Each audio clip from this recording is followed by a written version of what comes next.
Bad Blood. Illustrations and story by J.V. Sheep. About 2 days have passed since the accident. Needles, the lime ice cream fox, hasn't spoken to anyone lately, and plans to keep it that way. Anytime he'd go out for a walk or to the store, he'd ignore all friendly greetings and hellos. He'd always grumble under his breath anytime someone would try to talk to him, replying with short answers and a growl. Hey, watch where you're going! He yelled when a cyclist nearly hit him on the sidewalk. Okay, no need to be so rude, the cyclist said before disappearing into the distance. This made Needles even more upset. It's not like he wanted to remain upset. He tried everything to cheer up. He went to his favorite pond, but that didn't work. Enjoying a nice hot pie at his favorite bakery. Not even a smile. He can't even enjoy his dolls anymore thanks to a certain duck. He felt like he could burst at any given moment. Just one wrong move, and there was no telling what he would do. It would come sooner than expected when Needles hit the floor with a thump. Ah! An unknown cat shoved the fox to the floor as they were running away. Hey you! Get back here! Grr! He gave chase with rage in his eyes. It took a moment to catch up to them, but in a few seconds, Needles caught up and jumped the cat as they both tumbled to the ground with the cat desperately trying to get back up. Hey, get off me! Get off me! Screamed the cat. I'm not getting off for anything, yelled Needles as he held the cat down by her back. Who do you think you are, shoving people like that? Leave her to me, said a voice coming in. I'll take it from here. Both animals looked up and saw a mouse in a police uniform. He had a chipped buck tooth and a baton in hand. Rocky, it said on his badge, an ice cream mouse. Rocky Road, to be exact. You have some nerve stealing right in front of me. Now then, cough it up, come on, he said as the cat handed over a diamond ring. Rocky put the criminal in cuffs and sent them away in a police vehicle. Thanks for helping me catch that crook, son. Wouldn't know where she would have gone if you hadn't caught her. But Needles didn't reply. He just kicked the ground and walked away. I think I might have time, Rocky said, looking at his watch. Excuse me, he said as he followed Needles from behind. Could I perhaps get your name? Not a peep from the green fox. He just scoffed and continued walking. Say, you look upset. What's eating you? And with a big sigh, Needles opened up. I'm mad at someone. They embarrassed me in front of all of my friends. And now I can't look at him or any of them the same ever again. And I bet you've heard my secret too. I just met you. I don't know anything about a secret, Rocky replied. And it should stay that way, Needles said in a pretty sour tone. Rocky could smell the lime in the air. He knew this fox was deep in his thoughts. I do hope you get better soon. I would hate to see you take this negativity to your grave. And why do you care? It's not like you were ever embarrassed by a close friend. And that's when Needles was told about Rocky and his childhood friend. Both Rocky and his friend were the greatest duo ever. However, one day on his birthday, the friend pulled a prank on Rocky. He embarrassed him in front of all of his friends and family. He got so upset that the two friends fought on the spot. Even after the friend apologized, Rocky still didn't want to talk to them. This went on for weeks. Once Rocky finally had it in him to talk, the friend vanished. Left no traces behind. Rocky lost his best friend and blames himself for it. I can empathize with you, son. And that's why I hope you get better. And with a pat on the back, Rocky walked away. Needles still felt sour even after the whole story. But now his mind wasn't full of resentment. He didn't know what he was feeling. Button paid Tag a visit the next morning.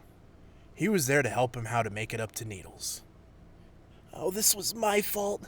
Why'd I have to open my big beak? Now, Tag, said Button. You need to calm down and remember who you're dealing with. You know Needles as well as I do, so think. If they were to approach an angry fox, How should they do it is the question. Tag was willing to try anything if it meant repairing his friendship. Well, almost anything. Why not just try talking to him? Said the vanilla sheep. Tag did not like confrontation, especially after the incident at Sugar's place. He begged Button just to think of something else, but he kept insisting that he should just talk things out. No, I cannot. He's too angry at me. I'm sure he'll just yell at me about how much of a bad friend I am. Tag's mind turned a dark gray, and his jokester attitude was gone. He couldn't think anymore with his heart now beating faster than a jackrabbit. Button quickly sprung into action and hugged his duck friend, telling him that he is right there for him. The duck's heart slowly returned to a normal beat with the soft wool giving him comfort. Talking to Needles after messing up was the last thing Tag wanted to do. But he had no other choice. An hour had already passed, and they had gotten nowhere. Okay, I can do this. But what do I say? Tag said quietly. He knew Button was right, but was very nervous about the whole ordeal. Just sit there and relax. I will help you on what you should say. It was already dark when Needles made it home. He plopped on his bed and stared directly at the ceiling. In his heart, he thought of the many ways he could greet his friends tomorrow. But in his head, he is still haunted by that embarrassing moment at the get-together, which quickly soured his mood. Even though he still felt a little upset, he was able to sleep soundly that night. He only wished that he could get better soon. He missed being around his friends, and between you and I, he does not like being alone. The next day was much of the same, him clearing his head while enjoying a nice drink at a local cafe. Now, though, he's much calmer and feels at ease. I could think of many ways it could be worse, he said while looking at today's magazine of the week. He feels like his old self again, his sarcastic and cheeky attitude with no intention on hiding it. Though, out of the corner of his eye, he saw a familiar white duck. What do you want now? Exclaimed Needles as he took a sip of his coffee. Needles, may I have a seat with you? The fox just stared for a second before gesturing to him to take a seat. I'm really sorry for what I did. It was really stupid of me. It really was, said Needles. Tag continued to apologize to Needles as best he could, but it seems the green fox was not taking any notice. He had one more trick up his sleeve. Behind him was a little something that he was hiding from Needles, and now was the perfect time to show it. How would I know you've truly changed? Tag revealed a wrapped-up box and gave it to him. Bright red wrapper and golden ribbon up top. It was a marvelous present. But what could it be? Needles gave it a shake, and it barely made a noise. It was very light, too. He ripped away the paper and loosened the ribbon. Inside was a doll. But not just any old doll. It was a special gold version of his bear, and it came with its own purple hat. No, that's impossible. These dolls were out of stock for months. How did you... I had a little help from a friend, said Tag gracefully. Tag's face grew nervous when he saw Needles tearing up again. He thought he was in for it now, but these weren't tears of sadness. They were tears of joy. I've been looking everywhere for one of these, Tag. Tag, I forgive you.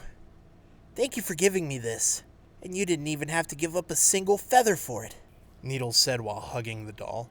I'm just glad we can be friends again. I hope you don't hate me for that. Oh no, I still hate you, exclaimed Needles. What? Shuddered Tag. Just kidding. He blurted out with a cheeky smile. Now we know the two are back together as the best of friends. In the distance, riding in his patrol vehicle, Rocky couldn't help but give a smile. He may have missed his chance back then, but he is more than happy to prevent another disaster. It always warms his heart to see the good in people. Thank you for reading. Stay tuned for more stories with Button and Company.